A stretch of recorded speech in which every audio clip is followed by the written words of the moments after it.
안녕하세요. 당신 편한 대로 말 바꾸셔놓고 이제 와서 친정어머니 샘내는 시어머니 때문에 환장하겠는 30대 여성입니다. 이혼을 하기에는 어디 가서 말하기도 뭐할 만큼 유치한 것 같은데 또 한편으론 제가 받는 스트레스가 상당해서 하소연이라도 하러 왔어요.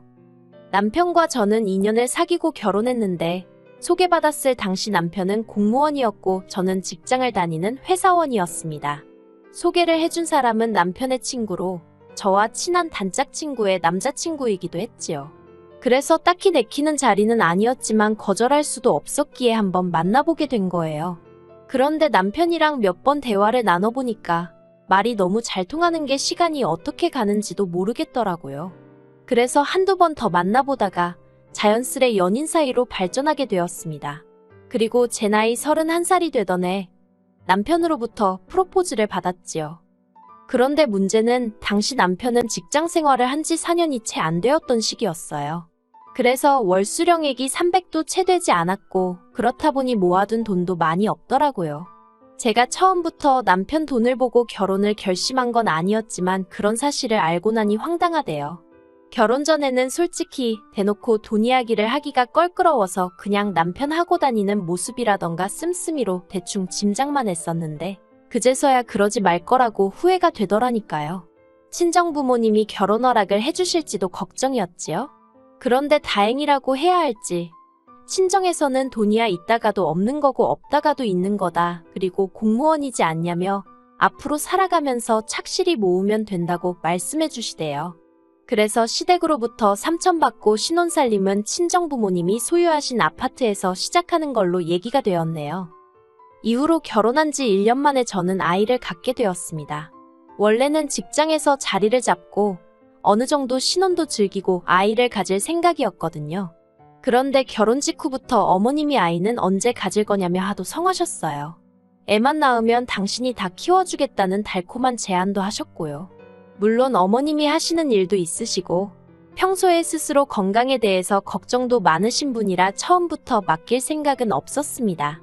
그래도 아무튼 어머님이 어찌나 손주 타령을 하시는지 그리고 또 한편으론 부모가 젊어야 건강한 애를 낳을 수 있다는 소리도 들려오더라고요.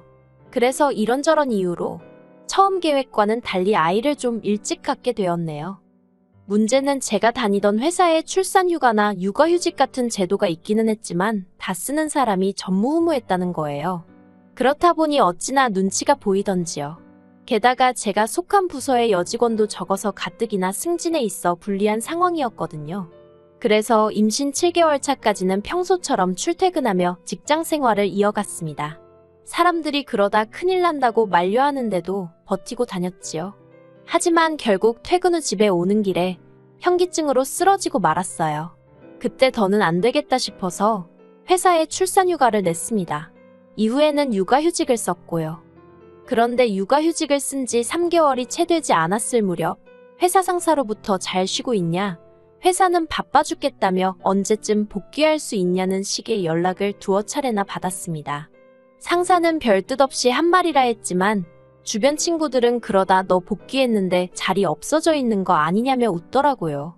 그리고 솔직히 저도 그런 상상을 안 해본 게 아니라서 한마디로 마음이 조급해졌어요. 그래서 남편에게 혹시 육아휴직 좀 쓰면 안 되냐고 물었더니 자기도 눈치가 보여서 어렵다는 거예요. 공무원이니까 저랑 좀 다를 줄 알았는데 거기도 거기대로 사정이 있더라고요. 그래서 어머님께 연락을 드렸어요. 그런데 전화로 여쭤봤는데 어머님이 생각해보고 말고도 없이 딱 잘라서 안 된다고 못 봐주신다고 하시는 거예요. 당시 신우가 출산을 코앞에 두고 있었는데 신우가 애를 낳으면 그 애를 봐주기로 하셨다면서요. 남편보다 2살 어린 신우는 속도 위반으로 결혼을 했는데 신우 남편 쪽에서 반대하는 결혼이었어서 그쪽에서는 아무런 도움도 받지 못하는 상황이었어요. 그 반대가 얼마나 심했냐면 결혼식장에 시아버지 되시는 분은 아예 오지를 않으셨으니 말다 했지요. 그리고 어머님 입장에서야 당신 딸이니 얼마나 안쓰럽고 그랬겠어요. 당연히 도와주고 싶으셨을 거예요. 그래서 애를 못 봐준다고 하시는 어머님을 원망하고 서운하고 그런 것도 없었습니다.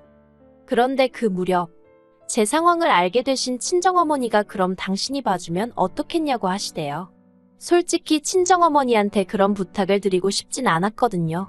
어쩌다 공원에서 손자손녀한테 시달리는 어르신들을 보고 있으면 마음이 안 좋을 때가 한두 번이 아니었으니까요. 그런데 친정어머니는 요새 저희 딸이 그렇게 눈을 밟혔다면서 당신은 괜찮다고 사양말라 하시는 거예요. 그래서 결국 염치불구하고 친정어머니께 부탁을 드렸어요. 사실 당시 언론에서 시터들이 애기들 괴롭히고 그러는 뉴스도 많았거든요. 그래서 남에게 맡기는 건 정말 내키지가 않았기에 한편으론 차라리 잘 됐다 싶었습니다. 그리고 이미 친정어머니 아파트에서 얹혀 살고 있기도 했고 이제 몇 시간이건 간에 친정어머니가 아이도 봐주시게 되었으니 가만히 있으면 안 되겠더라고요. 그래서 남편과 상의 끝에 한 달에 150만 원씩 드리기로 했습니다. 원래는 사실 200만 원 정도를 생각했는데 오히려 친정어머니가 먼저 그렇게 다 당신 주고 나면 언제 돈 모아서 독립할 거냐고 한사코 안 받겠다 하셔서 150만 원으로 합의를 봤어요. 그나마도 그중 50만 원은 다시 외손녀인 저희 딸한테 먹을 거 사주시고 옷 사주시고 하는데 쓰셨지만요. 그런데 문제라고 해야 할지 친정어머니가 오셔서 애만 봐주고 가셨으면 좋겠는데 청소며 빨래며 뭐라도 하나 더 해주시려고 그러시더라고요. 냉장고가 비어있다 싶으면 밑반찬도 싹 만들어다 주시고 감사한 마음과 동시에 너무 죄송하대요. 그래서 저도 그때부터는 아침에 1시간이라도 더 일찍 일어나서 부지런 떨어가며 청소고 뭐고 웬만하면 집안일은 하나라도 더 해놓고 출근을 했어요. 제 입으로 말하긴 뭐하지만 친정어머니도 저도 서로를 많이 배려했다고 생각해요. 그래서 서로 싫은 소리 나오는 거 없었고 오히려 서로에게 정말 고마운 기억을 많이 만들게 되었지요. 그런데 이런 생활을 한 반년쯤 했을 무렵이었습니다. 그날은 어머님 생신이라서 저희 부부 신혼의 부부까지 시댁에 다 같이 모이게 되었는데요. 저희 부부나 신혼애나 어쨌든 친정어머니한테 애를 부탁하고 있는 입장이다 보니 이래저래 할 이야기가 많더라고요.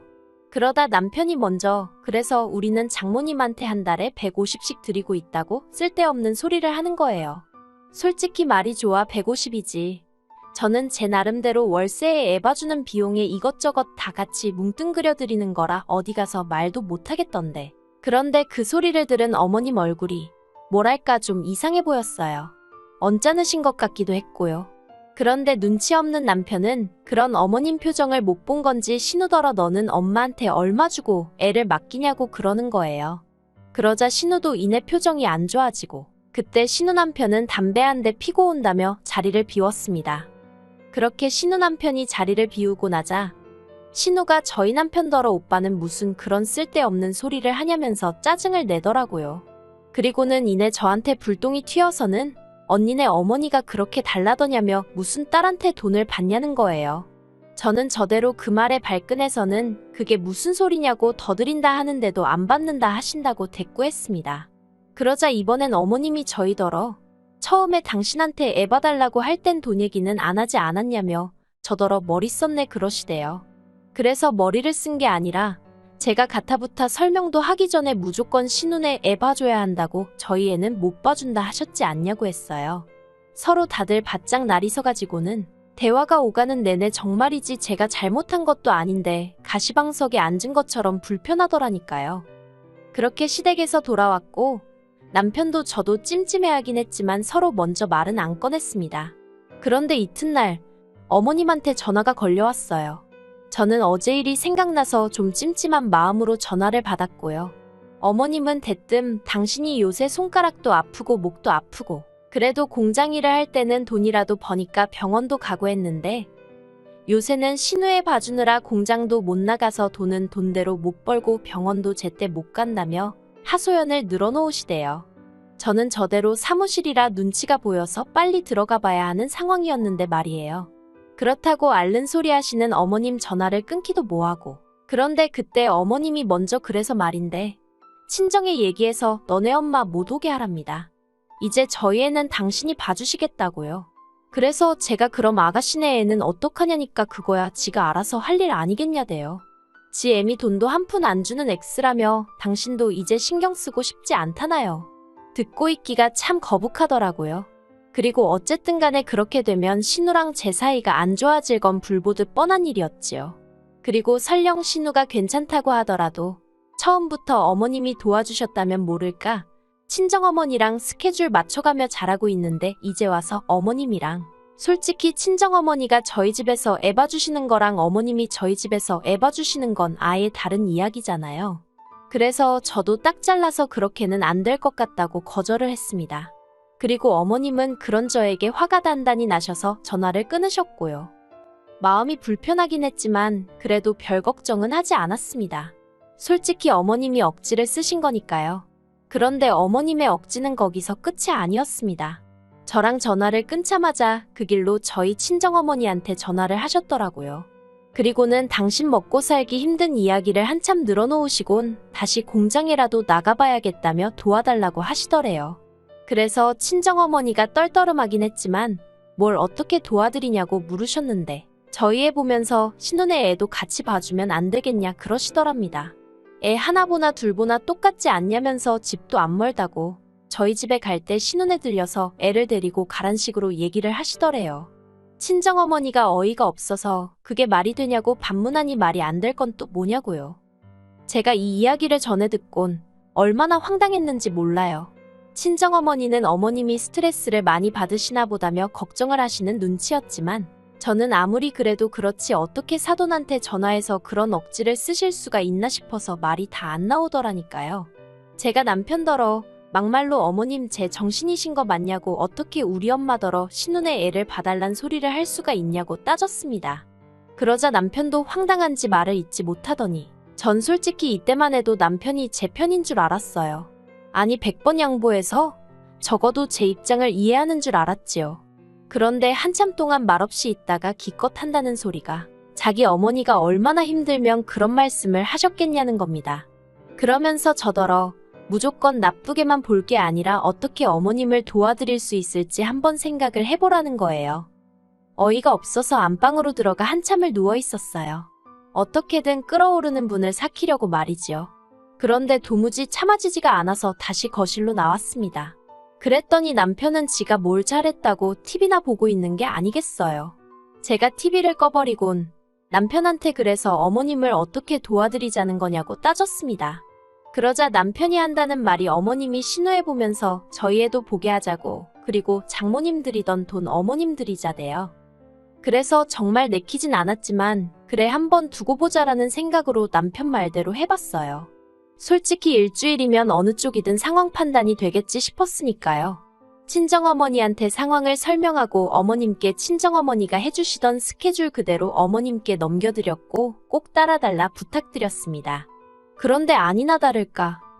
일주일 내내 저희의 하원 시간 하나 못 맞춰주신 거 그건 양반이에요. 심지어 콧물 흘리는 신우애를 데리고 저희 집에 오셔서는 저희 애까지 같은 가재수건으로 콧물부터 시작해서 오만 곳을 다 닦아주시고 결국 저희 애까지 아프게 되었습니다. 정말이지 어머님한테 소리라도 지르고 싶은 심정이었네요. 그리고 하나를 보면 열을 안다고 남편도 그런 상황을 보더니 이건 아니다 싶었는지 그냥 원래대로 장모님께 부탁드리자면서 저한테 미안하다 하더라고요. 그런데 더 어이가 없는 건 어머님이 일주일 봐준 것도 봐준 거니 150만 원에서 50만 원은 줘야 할 거 아니냐입니다. 그러자 참다 못한 남편이 어머님더러 손주들 팔아서 장사하냐고 소리를 지르더라고요. 그뿐만이 아니에요. 신우는 신우대로 어머님한테 화가 나서는 악을 써댄 모양입니다. 모녀 사이에 무슨 막말이 오갔는지는 정확히 전해주는 사람이 없어서 모르겠지만 아무튼 지금 그래서 어머님하고 저희 남편 그리고 신우까지 전부 다 서로서로 안 보고 지내는 중이에요. 솔직히 아무리 부모 자식 사이라고 해도 세상 천지에 무조건적인 희생을 기대해서는 안 되는 것 같습니다. 그리고 가까운 사이일수록 말이고 행동이고 조심해야 할 필요도 있는 것 같고요. 어머님이 저희나 신우네 부부를 대하시는 태도나 신우가 어머님을 대하는 태도나 저로 하여금 여러 가지 생각을 하게 하대요. 한편 남편은 자기 식구들의 행동이 부끄러울 뿐이라며 저보기를 민망해 하더군요. 그래서 제가 남편더러 그러니까 당신부터라도 말 한마디라도 어머님께 상냥하게 해드리고 신우 앞에서 돈 얘기 같은 민감한 주제는 생각 좀 하고 말하라고 한마디 했어요. 물론 어머님도 저희나 신우한테 말 한마디라도 부드럽게 해주시면 더없이 좋겠지만 그걸 제가 어머님한테 이렇게 해주세요, 저렇게 해주세요 할 수 있는 것은 아니니 제가 마음을 접는 편이 낫겠지요. 아무튼 시댁 식구들 사이야 어쨌든 피를 나눈 한 가족이니 언젠가 풀어지긴 할 거 아니겠어요. 그러니 제가 유난스럽게 나서서 어머님과 신우 사이를 중재하고 그럴 생각은 추호도 없습니다. 그저 조용히 제 할 도리만 하면서 상황이 어떻게 돌아가는지 지켜보려고요.